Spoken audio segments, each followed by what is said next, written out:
मेरे प्यारे हिंदी के प्रतियोगी छात्रों, आपका हिंदी वागधारा चैनल में आज पुनः स्वागत है। एक नया टॉपिक जिसे आप हल्के में लेते हैं, लेकिन प्रायः देखा जाता है कठिन चीज़ों को आप सही कर देते हैं, जिसको आप हल्का समझते हैं वहाँ गलतियाँ हो जाती हैं। तो आज इस उम्मीद के साथ कि वर्ण और वर्णमाला में जो गलतियाँ होती हैं, इनका अध्ययन करने के बाद शायद वो भूलें आपसे ना हों।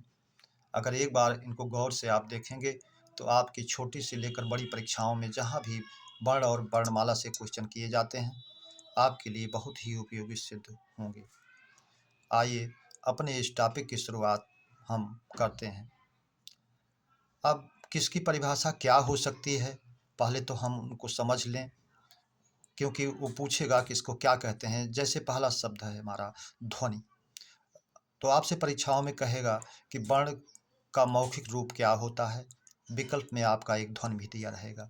तो पहला शब्द है हमारा ध्वनि, जिसका होगा परिभाषा कि वर्ण का मौखिक रूप ही ध्वनि होती है। अगला शब्द है हमारा वर्ण।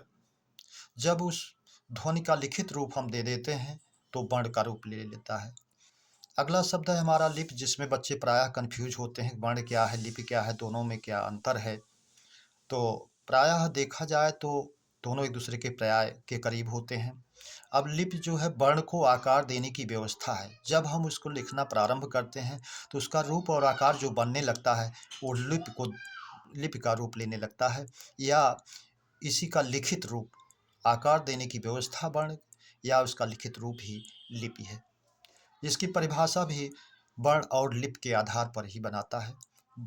वर्ण की परिभाषा, जिसको खंडित ना किया जा सके या अलग या तोड़ा ना जा सके, वही वर्ण है। जैसे का में आप हलंत लिख दीजिए। खा में जो व्यंजन शुद्ध है, तो इनको आप तोड़ नहीं सकते हैं, इसलिए ये वर्ण कहलाएंगे। अगला टाप है शब्द हमारा परिभाषा का वर्णमाला, जिसकी परिभाषा होगी वर्णों का क्रमबद्ध व्यवस्थित समूह, अर्थात वो क्रम से ही आएँ तभी वो वर्णमाला होंगे, उनका हम व्यतिक्रम नहीं कर सकते हैं। या इसी का दूसरा रूप, जिसमें बच्चे प्रायः कन्फ्यूज होते हैं कि ये क्या है वही चीज़ लिपि चिन्हों का क्रमबद्ध व्यवस्थित समूह। दोनों रूपों में जिस भी रूप में वर्णमाला की परिभाषा पूछे, आपका उत्तर वर्णमाला ही होना चाहिए। अगला टॉपिक है इसी वर्ण के रूप या भेद। ये दो रूपों में पाए जाते हैं। नंबर 1 स्वर, नंबर 2 व्यंजन। आइए सबसे पहले हम स्वर टॉपिक का अध्ययन करते हैं। स्वर, जिसकी परिभाषा होती है जिनका उच्चारण स्वतंत्र रूप से किया जा सके, जैसे आ, ई, उ आदि। अब स्वर की संख्या आती है, तो स्वर की वास्तविक संख्या तो हमारी 11 ही है, लेकिन अगर हमसे पूछा जाए तो हम 11 ही बताएंगे, लिखेंगे। लेकिन हमें 52 वर्ण पूरा करने के लिए अनुस्वार और विसर्ग का भी सहयोग लेना पड़ता है, तो इसलिए हम इसको 2 जोड़ करके 13 मानते हैं।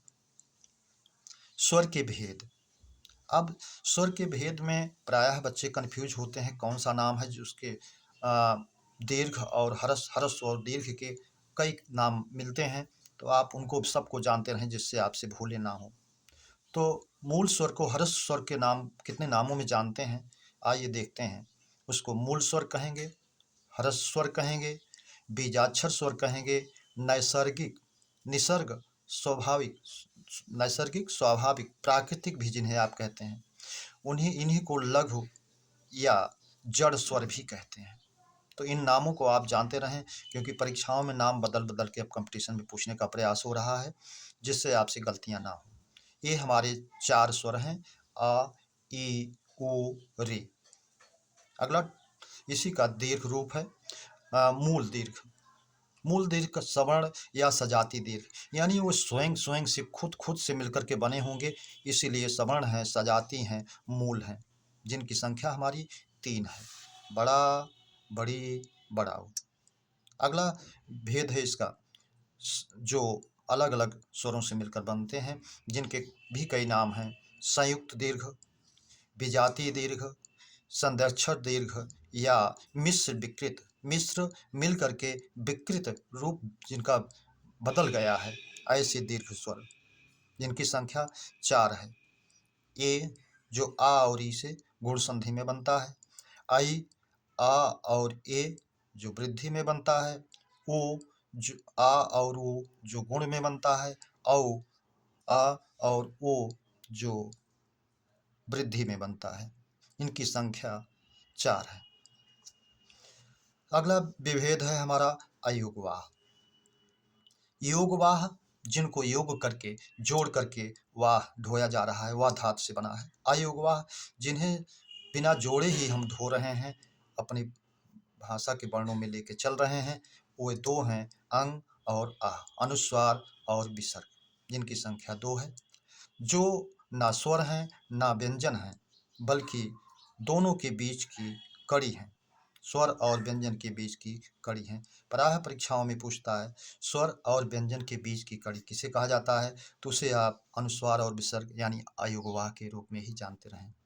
मेरे प्यारे प्रतियोगी छात्रों, आज स्वर टॉपिक पर हम लोगों ने इतना अध्ययन किया।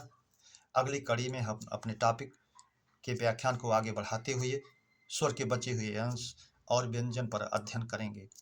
उम्मीद करते हैं कि ये टॉपिक आपको ज़रूर बेहतर सिद्ध करने वाला होगा और आपसे यही उम्मीद और अपेक्षा है कि इस चैनल को सब्सक्राइब, लाइक और शेयर अवश्य करें। धन्यवाद।